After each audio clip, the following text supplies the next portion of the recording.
ಬಾಬಾ ಸಾಹೇಬ್ ಅಂಬೇಡ್ಕರ್ ಅವರ 69ನೇ ಪರಿನಿಬ್ಬನವಾದ ದಿನ. ಇವತ್ತು ಅತ್ಯಂತ ಶೋಕನೀಯ ದಿನ. ಇದು ಪ್ರಪಂಚದಲ್ಲೇ ಯಾರು ಶೋಷಿತರು, ಯಾರು ಬಡವರು, ಯಾರ ಪರವಾಗಿ ಧ್ವನಿ ಎತ್ತಿದಂತೆ ಯಾರು ಇದ್ದಾರೆ ಅಂದರೆ ಬಾಬಾ ಸಾಹೇಬ್ ಅಂಬೇಡ್ಕರ್. ಅದಕ್ಕೆ ಈ ಪ್ರಪಂಚದಲ್ಲಿ ಅವ್ರದ್ದೇ ಆದ ತನ್ನ ವಿಶಿಷ್ಟವಾದ ಗೌರವ ಇದೆ.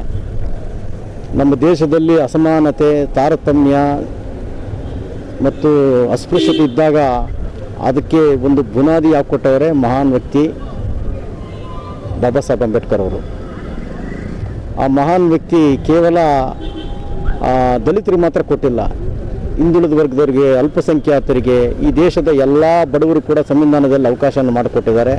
ಎಲ್ಲರಿಗೂ ಕೂಡ ಬದುಕಲು ಮತ್ತು ಈ ದೇಶದಿಂದ ಸಿಗಬೇಕಾದ ಸರ್ಕಾರ ಸೌಲಭ್ಯಗಳು ಎಲ್ಲರಿಗೂ ಸಿಗಲಿ ಅಂತೇಳಿ ಅವರು ಭಾಳ ಸಂವಿಧಾನದಲ್ಲಿ ಅಳವಡಿಸ್ಕೊಂಡಿದ್ದಾರೆ.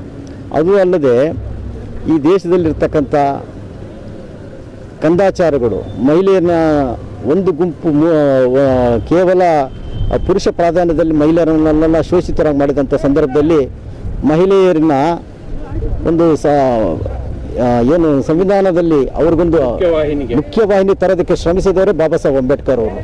ಅಂಥ ಒಂದು ಅವರು ಕೇವಲ ಅದೊಂದೇ ಅಲ್ಲ, ಬಾಕ್ರನ್ನಂಗಲ್ ಆಗಿರಲಿ, ರೂಪಾಯಿ ಮಾಯಿಲಿ ಆಗಿರಲಿ, ಅಥವಾ ಬೇರೆ ಬೇರೆ ಏನೇನಿದೆ ಈ ದೇಶದಲ್ಲಿ ಎಲ್ಲನೂ ಕಾನೂನುಬದ್ಧವಾಗಿ ಜನಗಳಿಗೆ ಮತ್ತು ಎಲ್ಲ ವರ್ಗದವ್ರಿಗೂ ಕೂಡ ಸಾಮಾಜಿಕ ನ್ಯಾಯಬದ್ಧತೆ ಕೊಟ್ಟಿರತಕ್ಕಂಥ ಯಾರಿದ್ದಾರೆ ಅಂದರೆ ಬಾಬಾ ಸಾಹೇಬ್ ಅಂಬೇಡ್ಕರ್ ಅವರು. ಅಂಥ ಮಹಾನ್ ವ್ಯಕ್ತಿ ಇವತ್ತು ನಮ್ಮನ್ನು ಬಿಟ್ಟು ಹೋಗಿರ್ಬೋದು, ಆದರೆ ಅನೇಕ ಸಾವಿರಾರು ನೂರಾರು ಕೋಟಿಗಳ ಹೃದಯದಲ್ಲಿ ಅವರು ಇನ್ನೂ ಅಮರರಾಗಿದ್ದಾರೆ ನಮ್ಮ ಬಾಬಾ ಸಾಹೇಬ್ ಅಂಬೇಡ್ಕರ್ ಅವರು.